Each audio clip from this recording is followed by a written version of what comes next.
মুসলমানকে জাগতে হবে।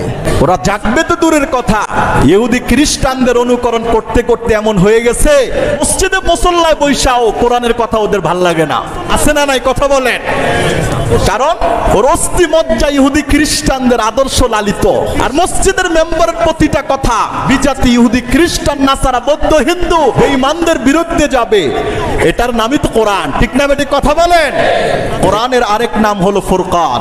ফুরকান কাকে বলা হয়? আল ফারিকু বাইনাল হাক্কি ওয়াল বাতিল। ফুরকান বলা হয় এমন কোরআনকে যেটা হক এবং বাতিলের মাঝে পার্থক্য তৈরি করে দেয়। জাগো, উঠো মুসলিম, হাকো হায়দারি হাক, শহীদের খুনে সবে লালে লাল হয়ে যাক। মুসলমান তুমি জাগ্রত হও।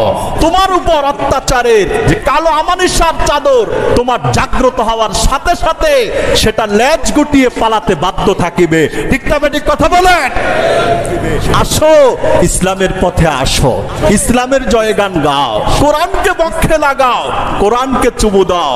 কোরআনের আদর্শ প্রত্যেকটা আয়াত হরফ শব্দ তোমাকে জান্নাতুল ফেরদাউস পর্যন্ত নিয়ে যাবে, ঠিক না বেটি কথা বলেন?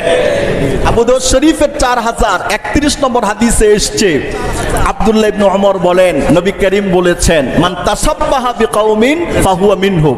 কেউ যদি কোন সম্প্রদায়ের কৃষ্টি কালচার রীতিনীতি অনুসরণ করে সে তাদের দলভুক্ত, সে মুসলমানদের অন্তর্ভুক্ত হতে পারে না।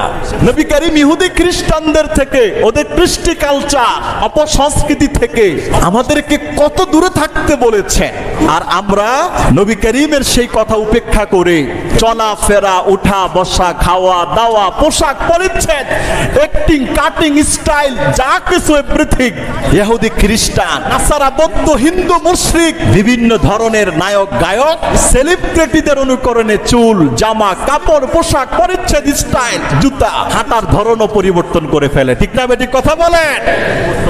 এই মুসলমান জাতি জাগো।